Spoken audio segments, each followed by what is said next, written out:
most common cause of injury to women in America is battering, domestic violence. And it's a form of violence which, if unchecked, all too often escalates to murder. In Albuquerque, New Mexico, the police and prosecutors are making an attempt to change this heartbreaking statistic with an innovative program. This story is not a recreation. It's the result of one night's ride with DART, Albuquerque's domestic abuse response team. Operative 56? Yes, please send the police right away. My sister's boyfriend is dragging her out of the house. Police Communications Operator 70, may I help you? Yes, I have a domestic violence next door. I'm sure it's their 2-year-old daughter, and he is beating up on her now. He's your ex-boyfriend? Yes. He'll break everything in my house. Sandra, you gotta calm down. Okay, please hurry, please. Not all rescues end when the victim is saved from immediate danger. And then he pulled his knife on her. He actually pulled a knife on her? That's what he hasn't said anything. I haven't asked him anything. Yeah, he's not. DART's rescues operate on two fronts, with specially trained police officers who stop the violence for that moment, and civilians from the District Attorney's Victims Program, headed by Sandy Dietz, who help families find a way to change. Domestic violence is a crime. If you were to beat someone on the street, a stranger, the way I've seen some people beaten by people who they live with, or who they have relationships with, there would be no doubt in anyone's mind that it would be a crime and it would be prosecuted. The last 2 nights we've had 3 out of 6 officers involved in some kind of wrestling match with offenders out there. Be careful, people are getting a little violent out there, it seems. There's more officers other than traffic stops that are killed in the line of duty in domestic violence. So we always make it a point that anytime somebody calls in a family fight, the dispatchers are trained to obtain information as far as are there weapons involved. It's a major concern for us because of our own safety. 387-223, 1015 of 11, 10 Broadway Southeast, 10 Broadway South. Could be a boyfriend-girlfriend dispute. 387 still. These people that are involved in this type of violence, they may get to the point where they strike somebody or shoot somebody or stab somebody out of rage, which may result in death. This is your car? Yes. How did the argument start? It was over a paycheck. His or yours? Mine. So you just wouldn't show him your paycheck, so he decides that he's going to destroy your car? But he never threatened you? He never said he was going to hit you? He said, I will pay. Has he ever hit you before in the past? Yes. It's sad that people will get involved in a domestic dispute that escalates to violence. And what upsets me is that they involve the children. Police Communications Operator 22? My son's beating up on my mom. Okay, would you know your address? 526 on Pablo Southeast. How old are you? 10. What's your name? Steve? Is this your mom's boyfriend? No, it's my dad. Okay, Steve, what's the phone number you're calling from there? I don't got a phone. I can't see the telephone booth. He's just arguing with your mom? Yeah, and he's trying to hit her and stuff. Okay, we're going to get somebody right out there, okay? PD 332. 10:30 p.m., DART officer Chris Padilla is sent to the scene of a husband and wife dispute.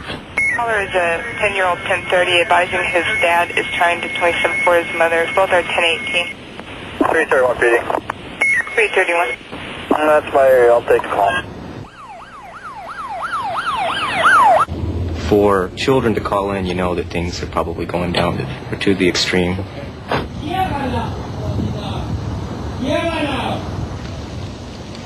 This is right here.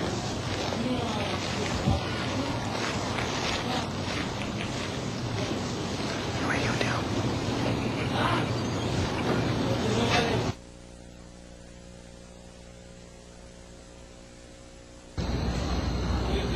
Police department.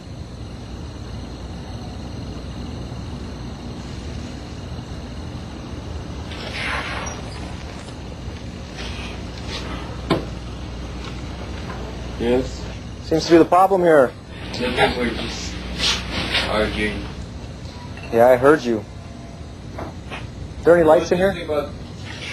Chris takes the 44-year-old mother of two aside to get her story.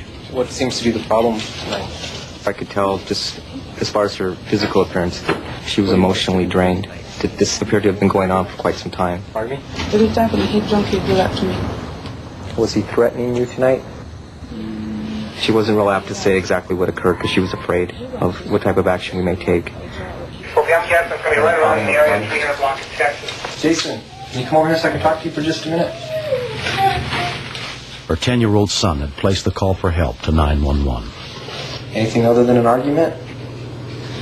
Like, what was he going to do?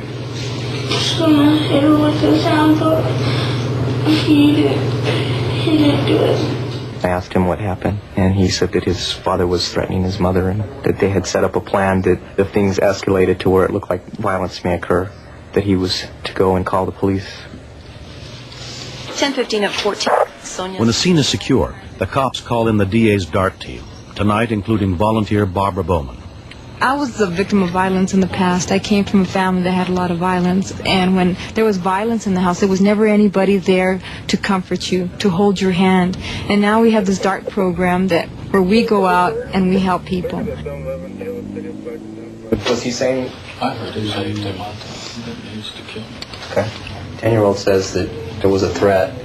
He was speaking in a loud tone in Spanish when we were out front, and Officer Bowman heard what he was saying to that effect. Confirmed. So, 111. Mr. Gutierrez, Here with me, come on. Come on. let's step outside. Look at mommy.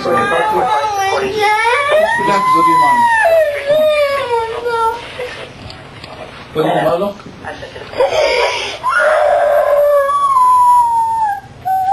Just relax. Everything's going to be all right. I don't know what her name is. What is your name, sir? Mr. Gutierrez. Mr. Gutierrez, why don't you go talk to this officer over here, okay? Come on, Mr. Bean. Come on over here. Let me talk to you for a second. This is you.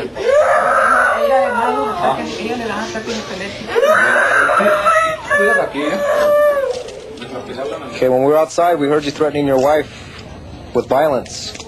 So you're going to jail for domestic violence assault.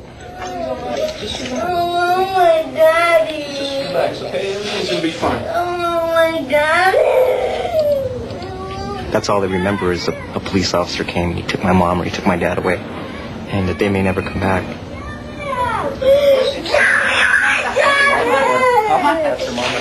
Do Do you have any of those stuffed animals? I got one.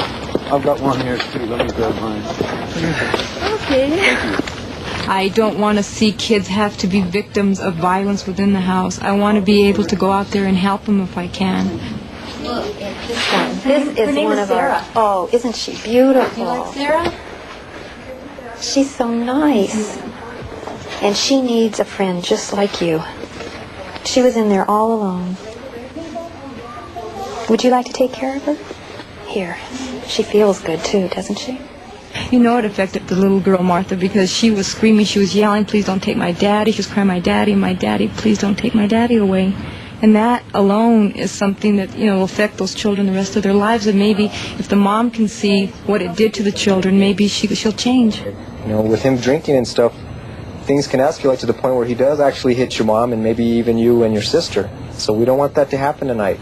So what we're going to do is just take him downtown. That puts a heavy burden on him. I mean, here he is 10 years old, and he had to go call 911 for his mom. And then all of a sudden, several minutes later, Dad's taken away, and that upset him, and he started crying. He had mixed emotions. Should I have done that or should I have not? You going to be okay? Yeah. Your dad will come back, okay? Just that he needed to go away tonight so nothing else happened. He needs to see that he's breaking the cycle of what's going on, that what he did was right, for him to call for help, that calling for help is not wrong.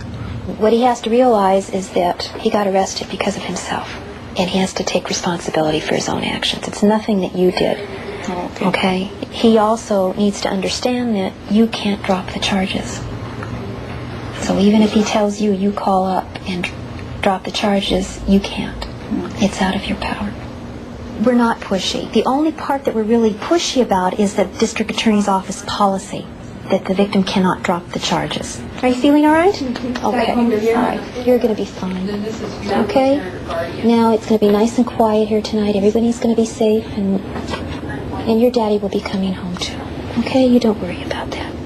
We hope in some way to help the next generation, because there's a whole generation of children out there watching and learning this type of violent behavior. You take your bread, okay?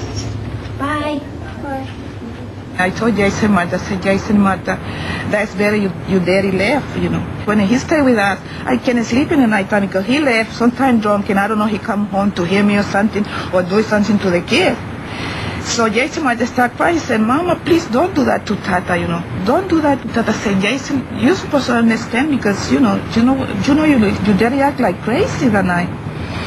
So she started crying, Martha, and he started crying, Jason, too. So I decided, maybe he going to change, When I say you guys, I said, well, maybe he going to change. But I don't know he going to change or not. I'm happy that they're back together, but that other night I felt sad. The following day, or whenever I came, he came up running to me, hugged me. He even had tears in his eyes, and he goes, I'm sorry. And then I told him, it's okay. I told him I'm sorry because of the way I acted. The mother in the situation needs to learn that she can raise her voice, that she can speak up, that she needs to think about the children and about what's going to happen with their future. And hopefully maybe if we can just save one person can finally turn around and say, I'm not going to take this anymore, then all of it is worth it in the end.